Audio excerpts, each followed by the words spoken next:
What's the biggest double life you've ever personally seen revealed? Well, this is a salient question to stumble on today. Nutshell background. About 7 years ago, my brother was struggling with addiction. Using almost any and everything, though, alcohol was the doc. We have a really long family history of alcohol use disorders. He dropped out of school and spent a few years bouncing around treatment centers and sober living houses.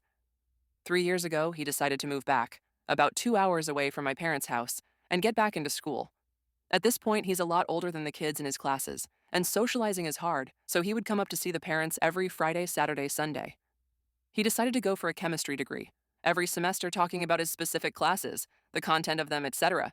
He knew the class times, professors, talked about teaching styles, and like clockwork brought his dog to my parents for finals week twice a year, so he could study without distraction. My entire family came from all across the country for his graduation ceremony on Friday. We were all bursting with pride and excitement, because my brother had just done what we all thought was impossible and graduated. Pre-ceremony, none of us could find his name in the book.